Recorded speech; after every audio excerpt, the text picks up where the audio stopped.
$900. That's it. That's the entire starting point for this video. Less than most people spend on a phone they'll replace in 2 years. 30 years later, that same $900 could be sitting on a number most people would assume takes a six-figure head start to reach, which means either the math doesn't add up, or almost everyone has the wrong idea about what it takes to start. In this video, I'll walk you through exactly how dividend investing works on $900, the 5 stocks to pick, what each one does in the portfolio, and in the end, I'll show you how that portfolio could turn a one-time $900 into a $150,000 portfolio that pays over $1,500 a month in dividend income.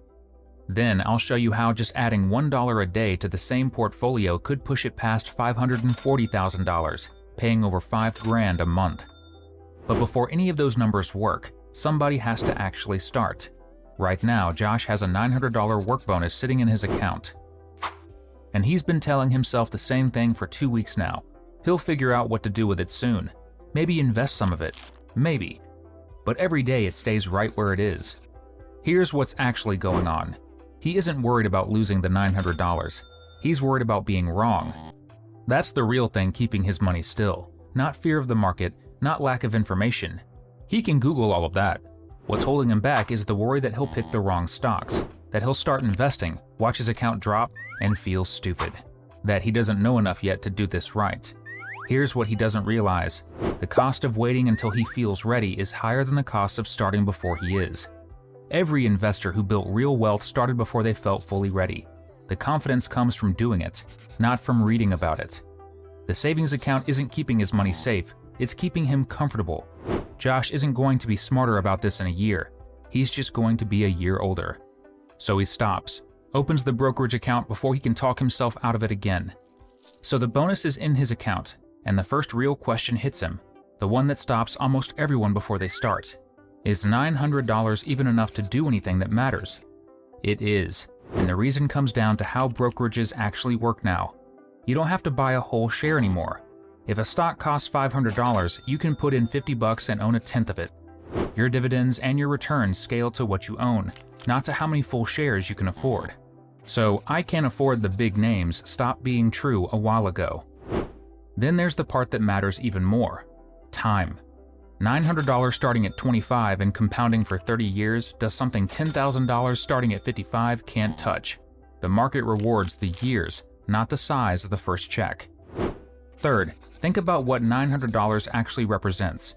It's a phone, a weekend trip, a few nights out. All of those lose value the moment you buy them. $900 invested does the opposite. But before he buys anything, he needs to know what he's actually buying. When Josh buys a stock, he's not really buying a number on a screen. He's buying a small piece of a company. He becomes an owner. Some companies share a portion of their profits with their owners on a regular schedule, usually every 3 months. That payment is called a dividend. It lands in your account as cash no matter what the stock price did that day. Market up, market down, as long as you own the shares, you get paid. That's the income side. But one dividend payment isn't what makes this strategy powerful. It's what you do with it. The strategy is called DRIP, Dividend Reinvestment Plan. Instead of taking the dividend as cash, you use it to buy more shares of the same stock automatically. Those new shares earn their own dividends. Those dividends buy more shares. The cycle feeds itself, without you doing anything after the initial setup. Let me show you how that works with a simple example. Say you invest $100 in a stock priced at $2 a share. That gives you 50 shares. The stock pays a 5% dividend yield. Watch what happens over 3 years. By year 1, your 50 shares pay $5 in dividends. DRIP uses that $5 to automatically buy 2.5 more shares. You now own 52.5 shares, and your investment is worth $105. By year 2, those extra shares are working for you. The 52.5 shares pay $5.25 in dividends. DRIP buys another 2.625 shares. You're up to 55.125 shares, and your investment has grown to $110.25. By year 3, the same thing happens again, only bigger. Your dividends buy another 2.756 shares. You finish the year with 57.88 shares, and your investment is worth $115.76. Now look at what happened here. You started with 50 shares. You added $0 of your own money, and by the end of year 3 you own almost 8 extra shares, paid for entirely by the dividends the company sent you. This is the moment Josh actually gets it, not as a concept, as math he can see. He turns DRIP on across his account before he even picks his stocks. But DRIP only works if the companies behind it are worth holding. Not every dividend stock is, so he needs a filter. Thousands of companies trade publicly. A few hundred pay dividends.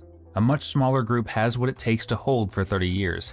Josh narrows the list using 5 filters. First, dividend yield. The annual dividend as a percentage of the share price. A healthy range for a DRIP strategy is 2 to 5%. Anything above 8 or 10% is usually a warning sign. It often means the company is struggling and the dividend is about to get cut. Second, dividend growth. How much the company raises its dividend year after year. This matters more than the starting yield because over 30 years, a small dividend that grows steadily becomes a large one.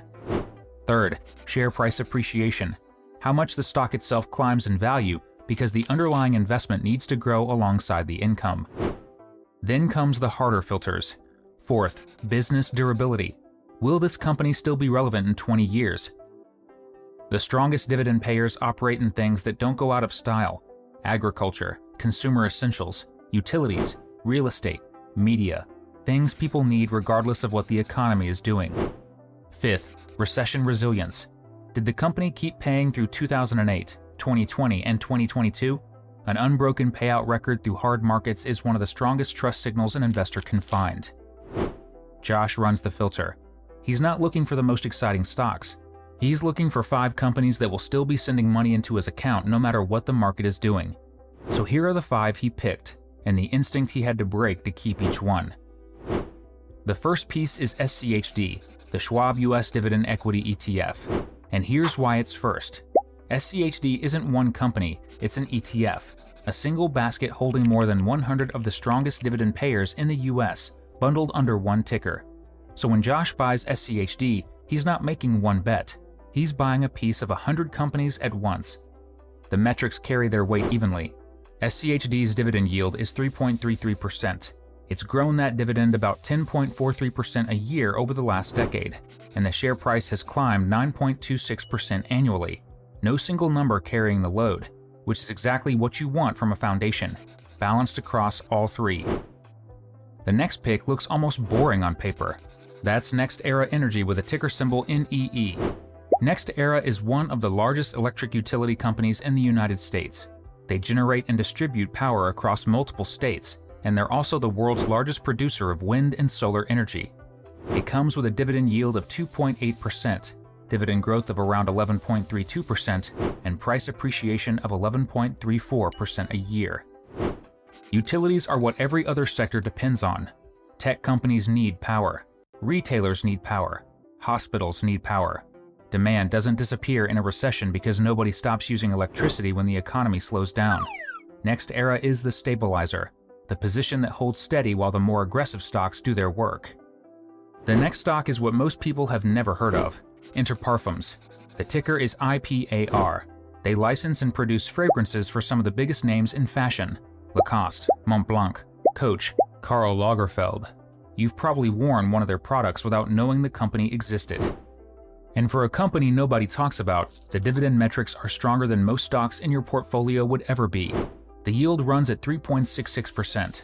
The dividend has grown 19.93% a year for the past decade. The share price climbs at 11.26% annually. 3 down, 2 to go.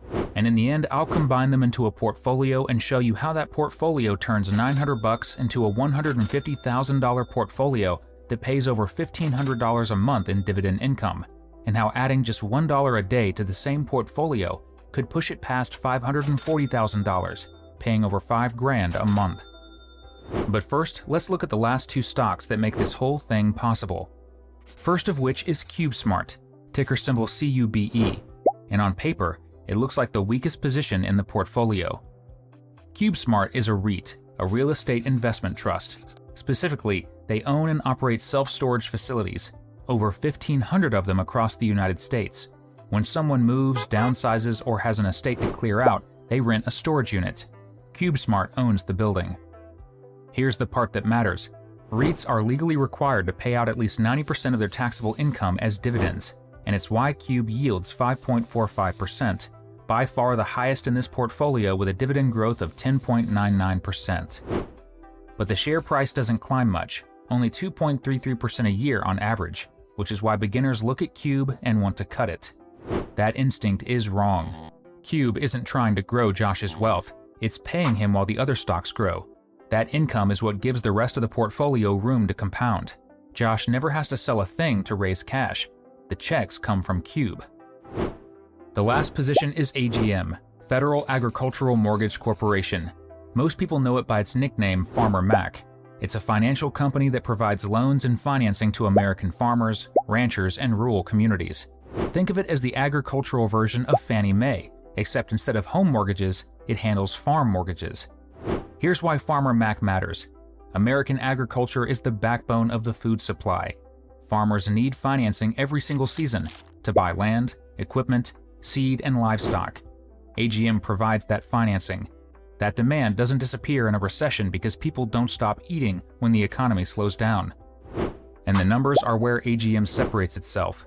A 3.66% yield, a dividend that's grown 23.48% a year over the past decade, and share price appreciation of 16.51% annually.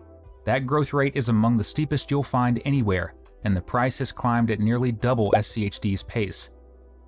This is the growth engine, the position that does most of the heavy lifting on the final number. And here's what makes the portfolio work as a whole. AGM and Cube look nothing alike. Cube has the highest yield and the lowest growth. AGM has one of the strongest growth combinations on the market with a middling yield. Cut either one, and the portfolio becomes half of what it should be. Keep both, and they cover for each other. Income on one side, wealth building on the other. Now look at the five together. Across all five, the portfolio blends out to a 3.78% dividend yield, a 15.23% dividend growth rate, and 10.14% annual appreciation. And the reason that growth rate matters more than the yield is exactly what the next 30 years are about to show. So what does $900 actually turn into? Year one is the part that tests people. The portfolio would grow from $900 to $1,025. That's $125. That's the number most beginners stare at and walk away from. By year 10, it would climb to about $3,613, nearly 4 times the start. The dividends that year would run around $184. Call it $15 a month. Still small, still building. Year 20 is where the curve starts to bend. The portfolio would sit at $18,878, with dividends projected at roughly $1,529 a year, about $127 a month. And by year 30, the portfolio would cross $149,787, projected to pay $18,948 a year in dividends. That's $1,579 every single month. Across all 30 years, Josh's total out-of-pocket would be $900. The balance would sit at $149,787. That $148,887 in between is money he never earned and never deposited. It's what compounding does when you give it enough time. Now, what happens to this portfolio if Josh adds $1 a day to his initial $900? Over 30 years, $1 a day adds up to $10,950 in contributions. Stack that on the original $900, and Josh's total out-of-pocket across 3 decades is $11,850. Here's what that does. Year 1, the balance would grow to about $1,390. By year 10, it would reach $11,122. By year 20, $66,926. And by year 30, $542,522. Without the dollar a day, Josh would end at $149,787. With it, $542,522. So the portfolio wouldn't just grow by the $10,950 he put in. It would grow by $392,735 more than the version without it. Across all those dollars, each one Josh added would average out to roughly $36 by year 30. The income tells the same story. The lump sum version would pay $1,579 a month by year 30. The dollar a day version would pay $5,715, more than triple the income for $1 a day. Click the video on screen to see how 5 assets could turn $10 a day into $5 grand a month.